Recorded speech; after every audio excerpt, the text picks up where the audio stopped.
ଆମେ ବ୍ଲଗର ନୁହେଁ, କିନ୍ତୁ ଆମେ ଅଡ଼ିଏନ୍ସ। କିନ୍ତୁ ଖରାପ ଜିନିଷ ଦେଖିଲେ ଅପୋଜ କରିବା ହିଁ ଥୟ। କାରଣ ପିଲା ସମସ୍ତଙ୍କର, ବଡ଼ ଲୋକ ଯେତିକି ମୋବାଇଲ ୟୁଜ୍ କରୁନାହାନ୍ତି, ଛୋଟ ପିଲା ସେତିକି ୟୁଜ୍ ହେଉଛି।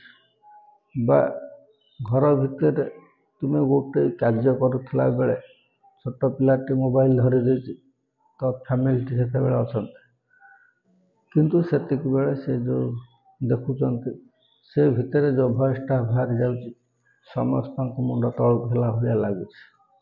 ଖରାପ ସମସ୍ତେ, ତା ମାନେ ନୁହେଁ ଯେ ଆମେ ଏମିତି ଖରାପ ହେଇକି ପଦାରେ ବୁଲିବା, ନାଚିବା, ଏସବୁ ଜିନିଷ ନୁହେଁ।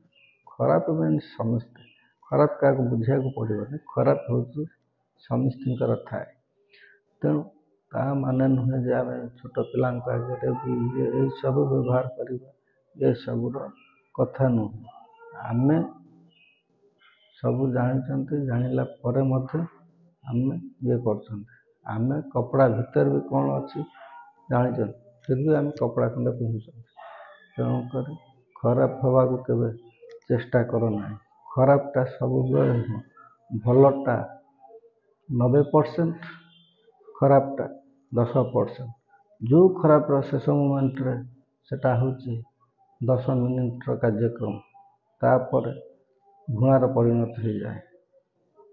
ଯଦି ଭିଡ଼ିଓଟି ଭଲ ଲାଗେ ତାହେଲେ ନିଶ୍ଚିତ ସେଥିରେ ଟିକେ ଫଲୋଅର୍ସ କରିଦେବେ।